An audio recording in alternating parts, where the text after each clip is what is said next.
part of the occupational English test has 3 parts, and in each part you hear a number of different extracts. At the beginning of the test, you will hear a beep sound.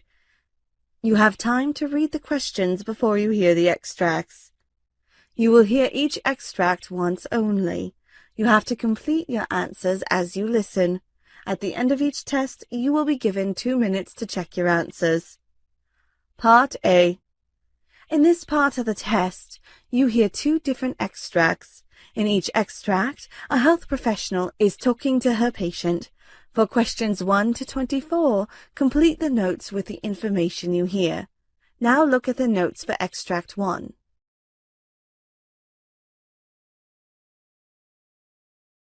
Extract 1, questions 1 to 12. You now have 30 seconds to look at the notes.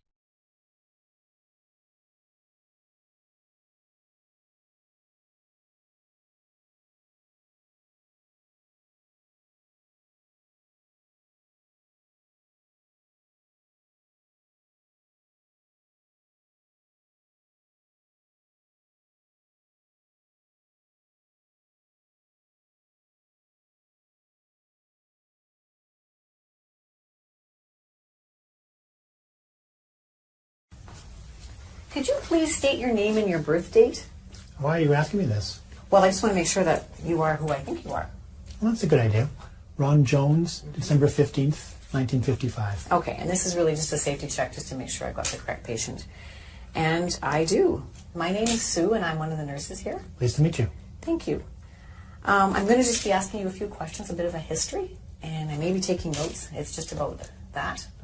So, what brings you to our clinic today? I've got a cough, but I've had a cough for a while now. This past week, it seems to be getting worse, and I'm coughing stuff up.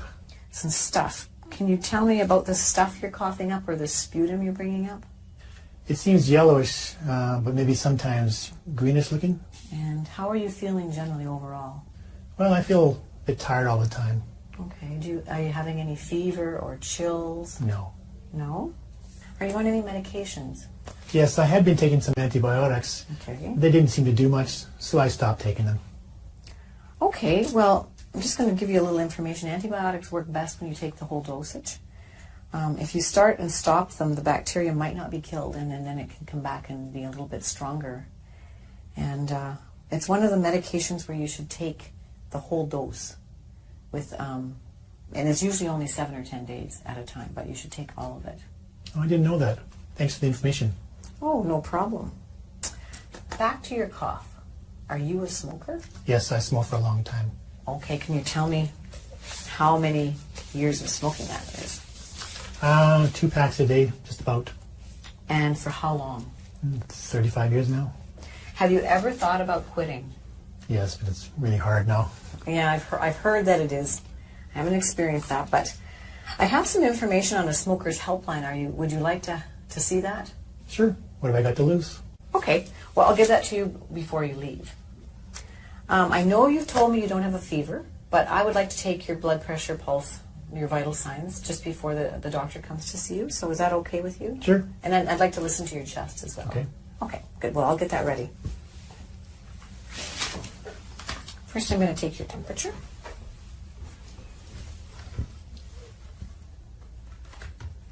Okay. So just stick this under your tongue. I'll hold it because it's kind of heavy. Shouldn't be beeping in a minute. Great. Okay. I'm just going to put this in the garbage.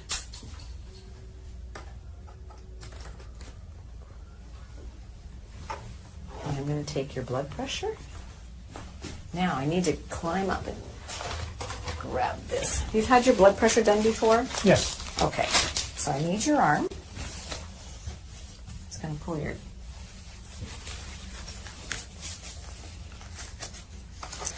And I'm going to have to get my stethoscope. And have you had your blood pressure done before? Yes. Okay. Do you know what it is? No. No. Now I'll take your blood pressure.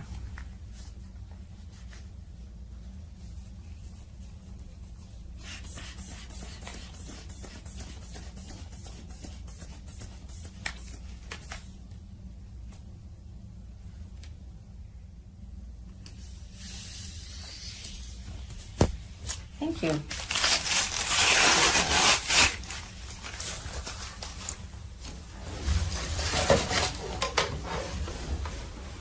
Now, lastly, I'll check your pulse. Excuse me.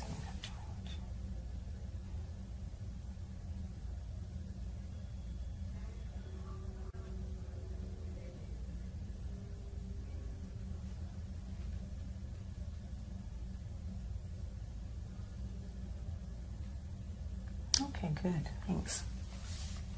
Now, your temperature is 37, your pulse is 88, your blood pressure is 150/84, and your respirations were 16. Now I need to listen to your chest sounds. It's the last part. I'll do that. Can you take a deep breath in and breathe out? And again. One more time. And again. Okay, great. I hear wheezing in the lower part of your lungs. Do you feel that when you're breathing? I think so, yeah. Yeah. Okay, so I've got your vital signs and I've listened to your chest with some wheezing. The doctor's going to be coming in next. I'm just going to give her the results of what I've just done, and she'll come and visit with you, and then I'll see you after that. Okay, Okay, thanks. good. All right.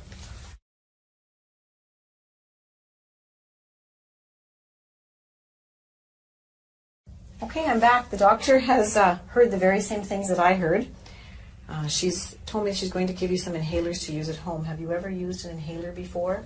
Yes, I have, but they even showed me how to use a spacer. Oh, that's great. The spacer is supposed to help get the drug down deep into your lungs where it can work where it's supposed to. And have you ever had 2 inhalers before? No, why? Well, they're 2 different drugs, and you need to know which one you should take first for the best medication usage for your body. So one of the inhalers opens the tubes in your respiratory lungs a little bit bigger, so it should be taken first.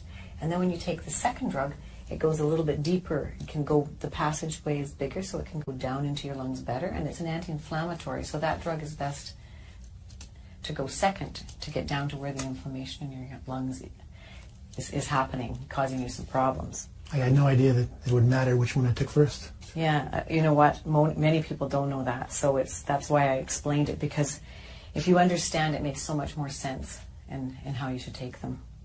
I learned a lot today, both about antibiotics and now inhalers. Yeah, good. I'm glad I could help with the information, and anything. So what's next? Well, I think you can go home with your prescriptions. The doctor wants you to come back in about 10 days and take another course of antibiotics, but the whole dose. And 10 days later from now, you can make an appointment. So you make the appointment today on your way out, and you'll be seen again then. Okay, thanks for everything. I'll see you next week. Oh yeah, can I get that helpline number? Oh, right, I did get it when I was out of the room, so here it is. It's for you, the helpline number, and you give them a call and see what happens. Okay, thanks. Okay, great. Bye. Bye-bye.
For questions 13 to 24, complete the following notes with a word or short phrase. You now have 30 seconds to look at the notes.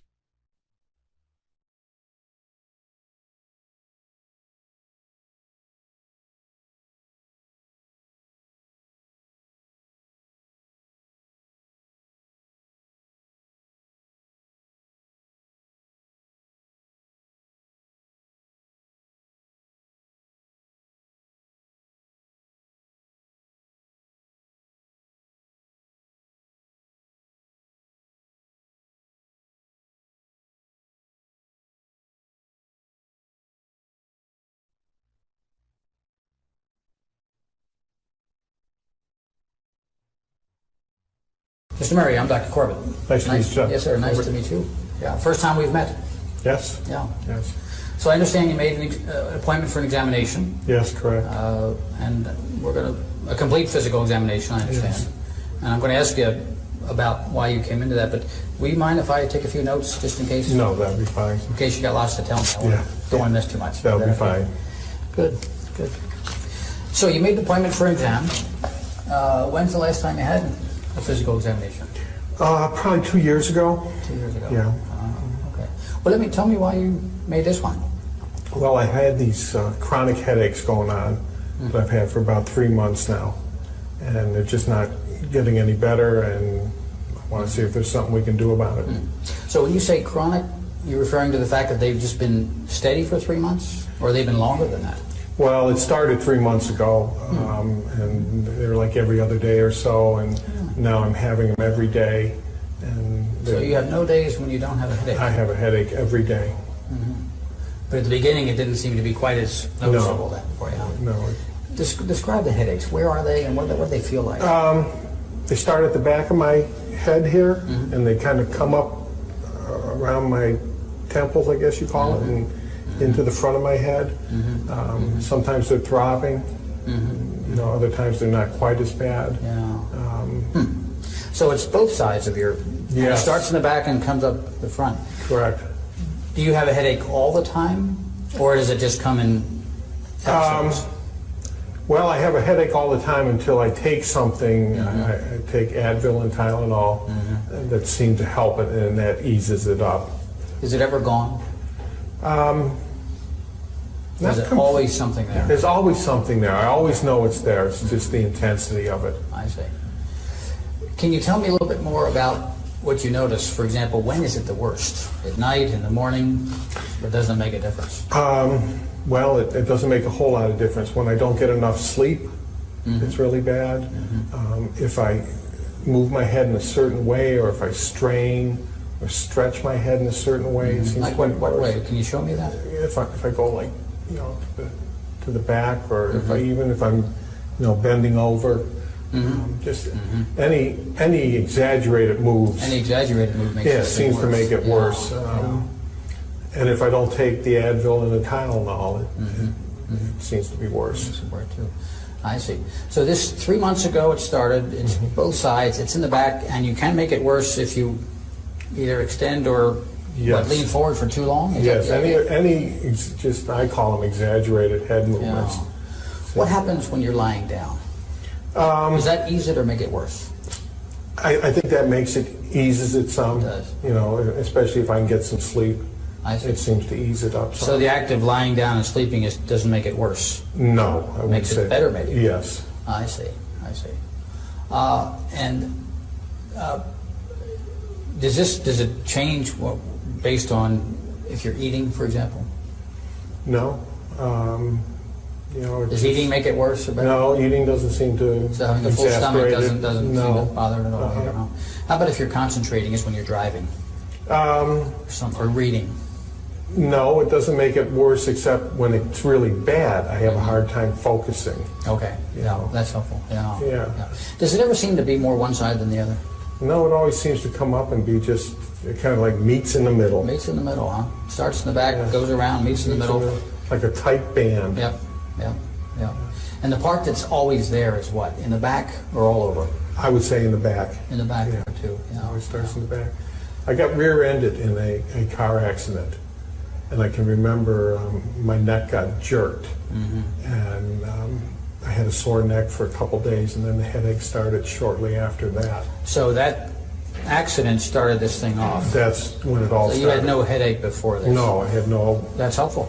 previous headaches. So tell me about that. How fast were you? Were they going? Well, it wasn't very fast. It was in a parking lot, and I was backing out, and somebody else was backing out the other way, and we met. And I just remember that jerk of my head, Gotcha. and having a stiff, sore neck. for So a couple both days. cars couldn't have been going more than start up. Yeah. Okay. 5 miles an hour or something like that. Did you strike your head when that happened? No. That you recall? Not that I recall. Yeah. I just remember it kind of being, I guess they call it whiplash. Did you get out of the car right away? Then I sat there for a few minutes, and then I got out of the Did car. you? It startled me. Did you? Yeah. Then you said the headache started after that. How long after the actual accident did the headache start? 3 or 4 days after. So it wasn't right away. There was a Wasn't little right bit of away, a warm up. yeah. There was a kind of an interval in there where you Yes. felt fine. I see. Did you think that you had hurt yourself? I didn't think I really had hurt myself. I didn't, I felt startled and, just kind of shaken, but I didn't feel like I was really injured. But then, okay. I didn't go to the hospital or anything like that. Yeah. Have you? And you said you take some things for it. What actually helps it? What do you? Tylenol and Advil. I take, I guess it's, How much do you take? I take a lot. I take 16 Advils, 4 tabs, 4 times a day, Wow. and I take, Self-prescribed? yes, 2 Tylenols 4 times a day. So I'm taking 8 Tylenol and 16. 24 pills a day. Wow. I take it you warmed up to that. That you weren't using Right. I started out I with see. less and it wasn't working, so I just I kept see. adding to it, and it does give me some relief. It's a lot of medication. It doesn't, yeah, it seems like too much. That's one Does of that- the reasons I came to see you. Good for you. Yeah. Does that mean it just keeps getting worse? The headaches just kept getting worse in the severity of them, yes. Yeah. That's a lot of medication. Yes. Before you had this accident, did you use those medications much, if at all? No, very seldom. No, never had to take that kind of thing with No. any regularity at all? No. Okay, okay. I need to know, too, what else do you experience? Anything else? Does this make your body feel different or painful or uncomfortable in any way? It makes you feel stressed. I feel stressful with it. I can't sleep well. It's uncomfortable. Yeah. It's just kind of a nagging thing that's there all the time. Does it bother your shoulders, your arms? You feel anything down here? No, Strength, pretty good. tingling? No, not really. How about just being able to use your arms in normal motion? Yeah, That's not disturbed at all? No, that's fine. I see, That's I fine. see. Wow, so you had an accident, took a couple of days for this thing to get to you, 3 or 4 days, but then it started bothering you and persist, and now almost has this stubborn worsening. Is that what I'm... Daily. Daily. What kind of work do you do? I work in a car dealership. I'm a service manager. Oh, yeah. Yeah. So has this had an impact on your ability to just do your normal stuff? Well, again, it has in that it's uncomfortable. I feel stressed because of it. I'm able to do my job. I like my job. So you can do your work? Have you missed any days from work? I think I missed 2 days in the beginning, but I've been at work since then. I'm able to go to work, but I make sure I have my Advil and Tylenol with me. Other than that, I'm working. You sound like a okay. great employee to me. To work through this kind of thing is pretty difficult. Well, I like what I do. I work on vintage cars on the side. I see. Yeah. And so I Okay. try to make it. I have a sense of what you're telling me. What's your diagnosis? I don't know if I did something to my spinal column back there. I don't know what you guys call it, but something happened when I got hit, is what I think. A jerk did something. Other than that, I don't know what it is. But you're fairly sure there was a couple of days in there where it wasn't obvious to you that there was anything wrong. Other than it just being sore. Okay. It was sore and stiff. But the headaches didn't start, like I said, until about 3 or 4 days later. So there was some discomfort. Yes, Right there away. was. But you would call it more a soreness or stiffness. Yes. Than actual headache that like you're having Right, now. Okay. right. Gotcha. Yeah. I need to know a few more things about the effect of this on you. How's your sleeping? Do you sleep okay? And I don't sleep well at all. Why not? The headache, the discomfort, it's hard to get to sleep. I sometimes can get to sleep and then the headache wakes me up. So my sleep patterns have been totally So that's disrupted. So how much sleep are you getting at night compared to what you'd like to get? Well, I used to sleep the night through, which was probably at least 8 hours. And I'm probably up 3 and 4 times a night now. Wow. And how long is that? I would call it a sleep deficit. How long has that been going on? Well, this happened 3 months ago, probably 2.5 months now. Because it wasn't as bad in the beginning, but they did just get worse.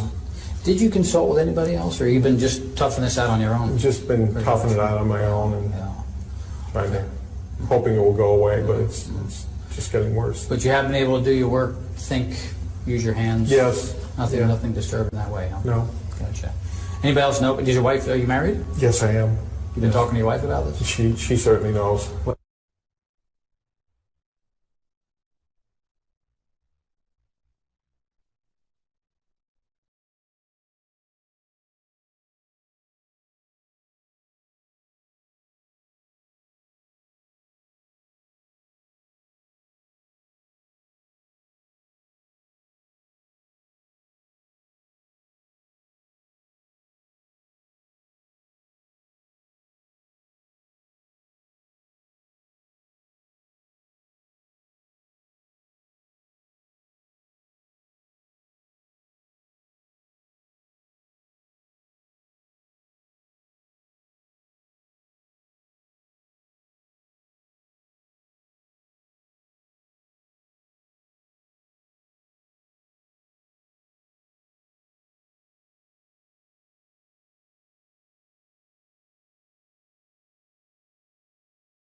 That is the end of Part A. Now look at Part B.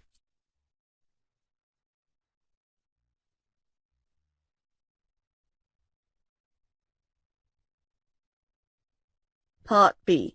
In this part of the test, you will hear 6 different extracts. In each extract, you will hear people talking in a different healthcare environment. For questions 25 to 30, choose the answer A, B, or C, which fits best according to what you hear. You will have time to read each question before you listen to the audio. Complete the answers as you listen to the audio. Now look at question 25. So, can I listen into the baby? Yeah, of course. And are you managing to do any exercise at all? Not really. No. And I go for walks some evenings, but not every evening. Well, walking's really good. Yeah. Yeah, and you can practice on your back and pop your hands down. And how many weeks are you now? 32. Just right. That's really good. So I'm just going to feel around. Tommy, did they do this at the hospital? No. No. Okay, so I feel the biggest part of the baby is the head. So you start feeling for the head or the bottom. The hardest parts are the bottom and the head. Okay. And then with my hands doing this gently, the baby's being moved in the fluid. Yeah. And I can feel, just go soft. You're comfortable? Yeah. It's not easy with a camera on you, is it? And I can just feel the back of the baby, which is over on this side. Okay. And then this might, because I'm pressing down, so take a breath in. And as I press down, it might be a little bit uncomfortable. You breathe out, go. Oh, very good. I will do that again. And then breathe out. Okay. So the head's down. That's the bottom then we're feeling here. Okay. This bit here, because the widest part is down there. And there's plenty of space. Yeah.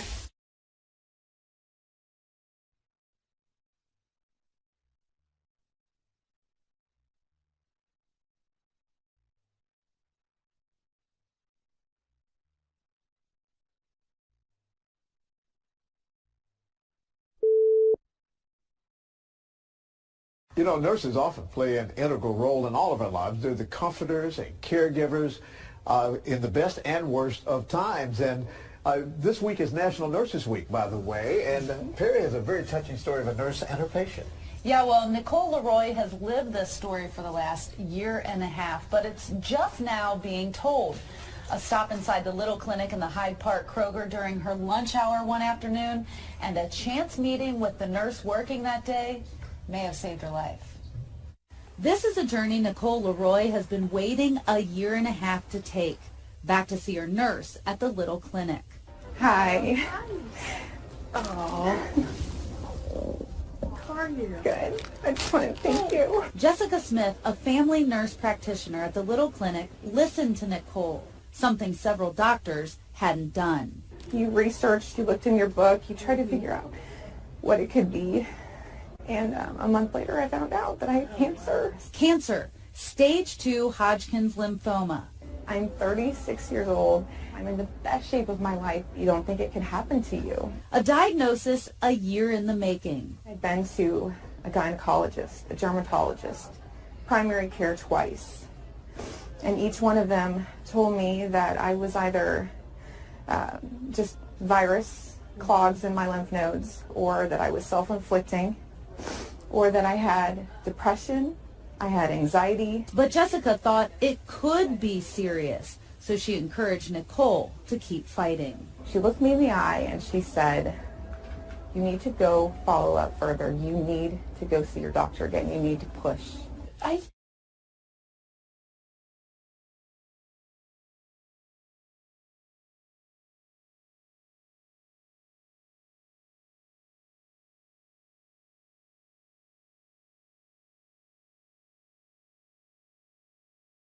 Internal medicine. So you as a doctor may be seeing dozens of patients in a single day. How will a system like this affect your day?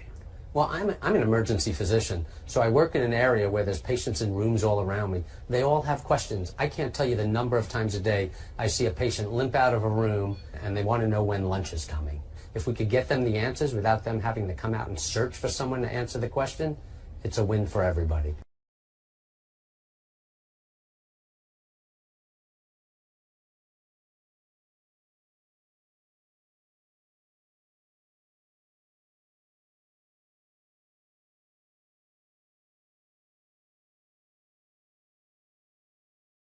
These devices are incredibly simple. There's just 2 buttons on it that you need to know about. The first one is the green one which says on and off, and that's the first step. Stage 1, turn it on. Call emergency medical services now. It tells you exactly what to do. Remove all clothing from chest and stomach. Peel off the pad labelled 1. Now we've got the pads on the patient's chest. The next thing is the device will analyse the rhythm and recommend a shock if appropriate. Patient. Shock advised. Stand clear. And it's asking me to press the button to give the shock. Shock delivered. So that's the shock delivered. Now what will happen is that you'll carry on doing CPR if appropriate, and the machine will go into a cycle then when it reanalyses and gives further shocks if need be. But all you need to do is just listen to what it's telling you. Begin CPR now. And this one's even got a little button that if you press it, it'll give a sound prompt so you can get your CPR at exactly the right rate. Trust me, if I can work one, so can you.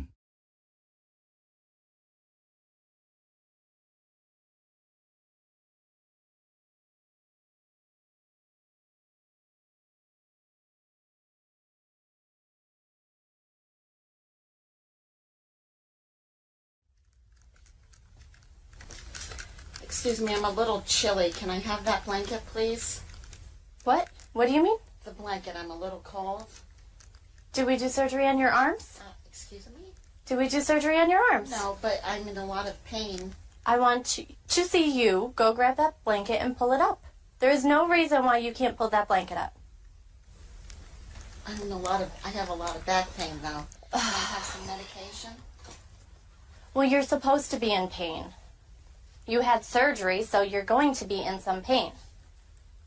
Hold on a minute. I have a lot of pain, though, ma'am.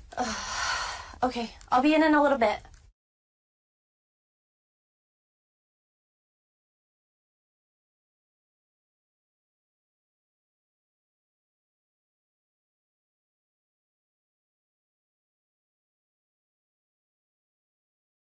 My name's Phil. I'm an instructor, and Holly's a student working with me. We're going to be taking care of you today. Would it be okay if we ask you a few questions? Yeah, that's fine. Okay. I'm just going to verify your first and last name. If you could tell me your first name for me. It's Lori. All right, and last name? Smith. All right, and your birthday? August 1st of 1974. All right, and what do you prefer to be called? You can just call me Lori. All right, it's nice to meet you. Thank you. Yes, nice to meet you. So Lori was admitted last night with an asthma exacerbation. Okay. During the night you had a couple of breathing treatments, correct? Yes. Okay. You feeling better since the breathing treatments? Yeah. Okay. They also gave her some prednisone as well during the night. Okay. So the plan hopefully is to have you discharged later today if you continue to feel better. Okay. Do you have any questions for us so far? Am I getting any more treatments before I leave? So they have another treatment scheduled in about an hour for you. Okay. If things get worse before then, you can give us a call and we'll certainly be back in and we can reassess the situation then. Okay. Would you mind if we listen to your lungs at all? No, go ahead. That's fine. How's your breathing right now? It's better than it was. Okay. Any pain at all anywhere? No. Okay. I'm just going to go ahead and take a listen here. You could take some nice deep breaths for me, okay?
That is the end of Part B. Now look at Part C.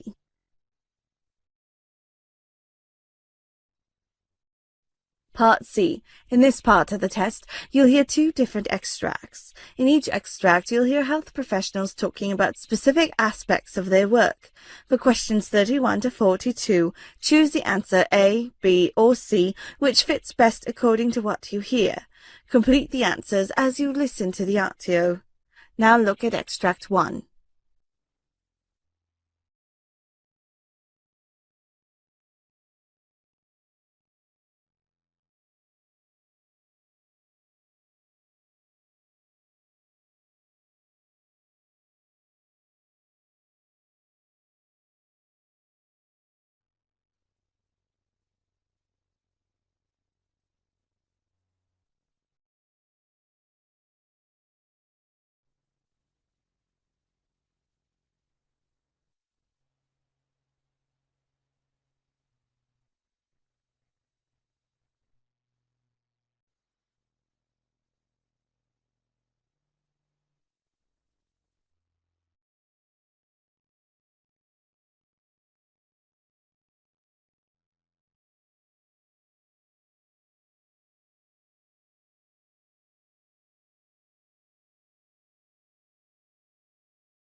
I wrote a prescription for antibiotics.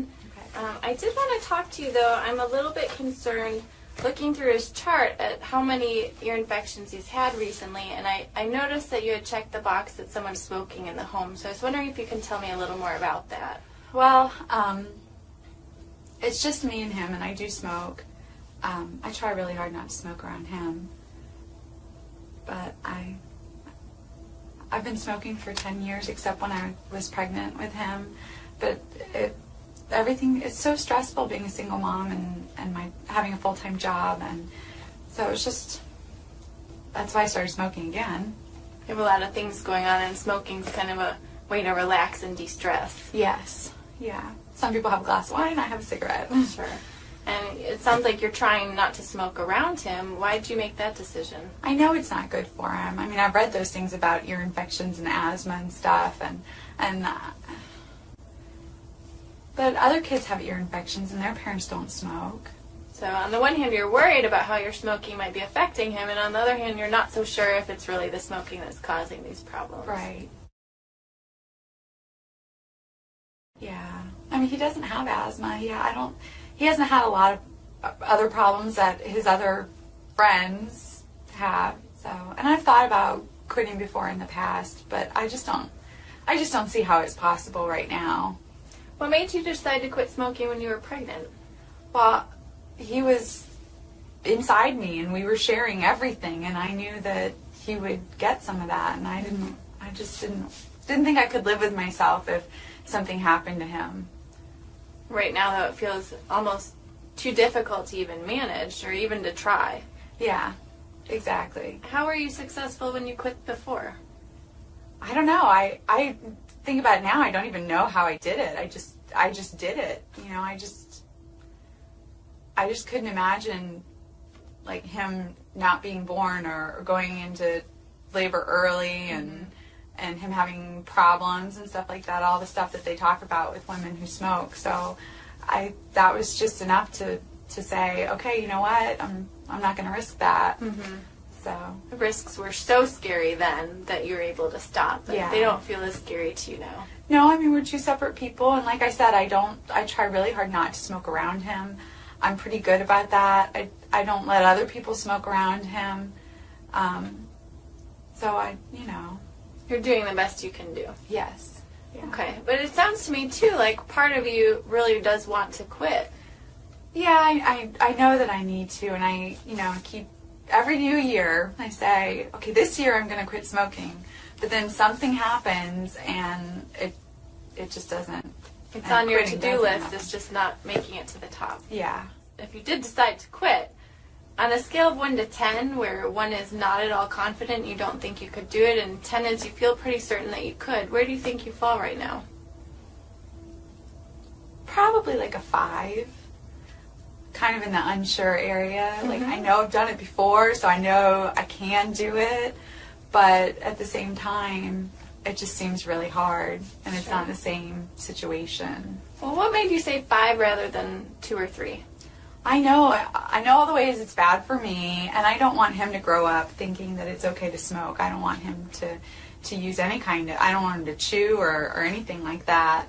So I know I need to, especially before he gets old enough to understand what mommy's doing, but I just don't know if I can do it. Okay.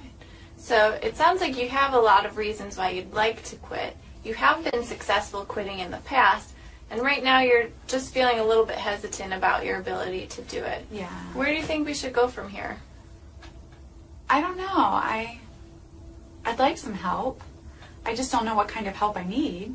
Sure. Well, if you'd be interested, that's something I can definitely talk to you about. There are a lot of new options that can actually help people be way more successful in their attempt at quitting.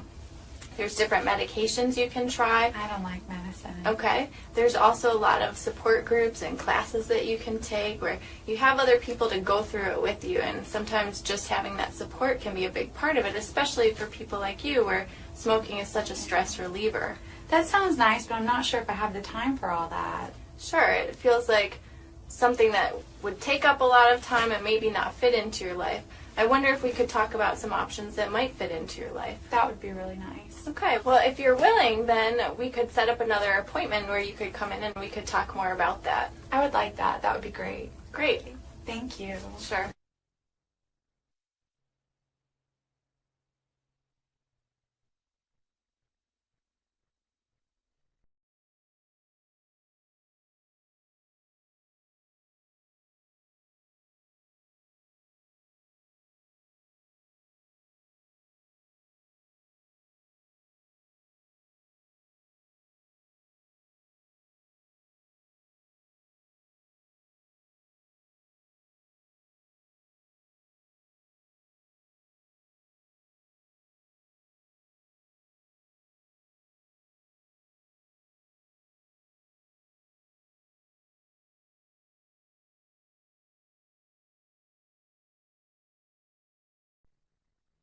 Extract 2, questions 37 to 42.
Here in the Health Report, we cover all sorts of research.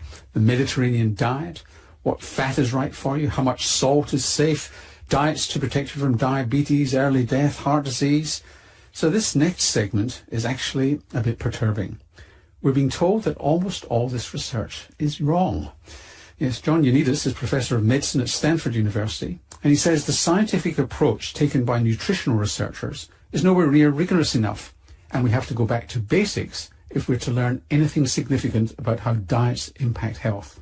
Thank you for inviting me.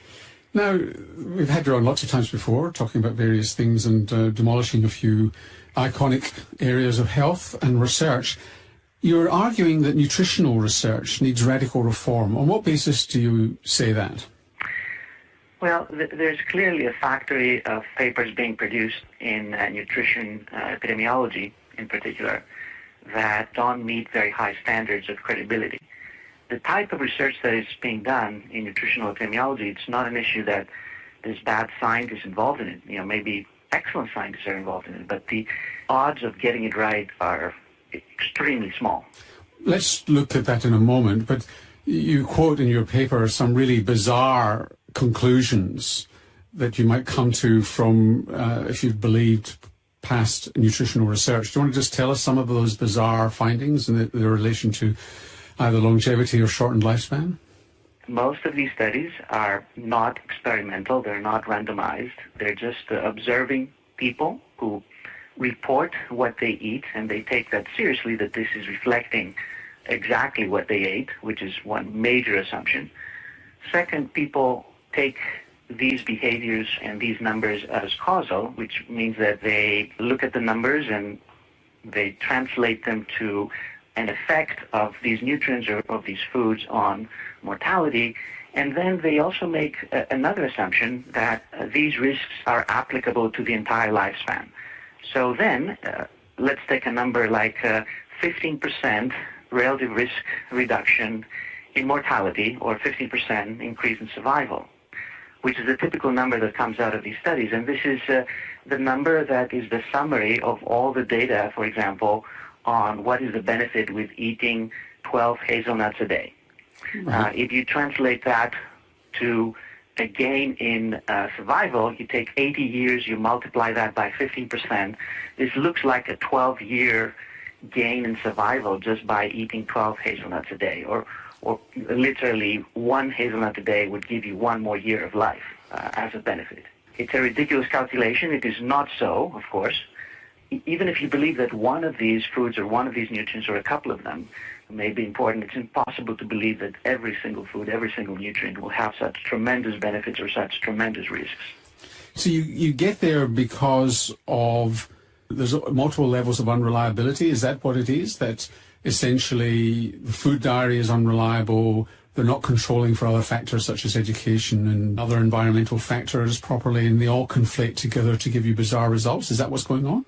Exactly. It's a problem at multiple levels. It's an extremely difficult field to study. And it doesn't mean that observational studies, that epidemiological studies get it wrong all the time. In many other fields, the problems are much more straightforward. For example, we know for sure that smoking is killing zillions of people. It will kill 1 billion people in the next century unless we do something. But the effect of smoking is huge. The risk increases 20-fold if someone is smoking for getting lung cancer. But just to challenge you on that, whilst we're confident in smoking, why are we confident in smoking and not in coffee? Because there have been no randomized controlled trials of getting people to smoke and other people not to smoke. I mean, so that's still on observational studies, is it not? The major difference with smoking is that the effect is tremendous. We're talking, as I said, of a 20-fold increase in risk of lung cancer, 10-fold increase in cardiovascular disease. Many other diseases have tremendous increase in risk. For each single nutrient, each single things that we eat or drink, the effects, even if you take these studies literally, are much, much, much smaller. And based on what we know from some randomized trials that we have done, the effects are pretty much close to null, if not exactly null. I mean, it's very likely that they're exactly null, which means that it's a complete waste to even try to pursue them any further. What about... We cannot really use epidemiology to study a relative risk of 1.01. We can do it to study a relative risk of 20, which is what's the case for smoking. And just to dissect that out for people don't know the statistics, is that 1.01 is, there's no effect, 1.01 is just tiny, whereas 20, an effect of 20 is 20 times the risk. So 1.01 is just a little bit over what would be normal and probably within normal limits. So what about eating patterns? I mean, you yourself have been involved in trials of the Mediterranean diet. So I think that eating patterns, in theory, might be able to get you a little bit of that complexity of all these nutrients interacting together. But even those are very difficult, if not impossible, to study within an observational context. Again, you have most of these problems operating. Number one, you need to ask people what type of eating pattern they're following, and responses may be accurate or very often may be very inaccurate, especially if you try to recall what you ate and tell what you're doing. Just try it to yourself and see whether that information would be reliable. The second problem is that you still have extreme complexity among all these nutrients. We have over 200,000 different foods that you can combine in different ways. There's no clear eating pattern that each one of us is following. We follow different eating patterns in different periods of our lives and different days even. And it also changes all the time. If you superimpose the way that we react to all of these chemicals that we digest, our metabolic profile, also our genetic profile might affect how we react. Circumstances, our environment, socioeconomic factors that dictate what we decide to eat or not eat, and what we do or don't do with our life at the same time. It's an extremely complex system.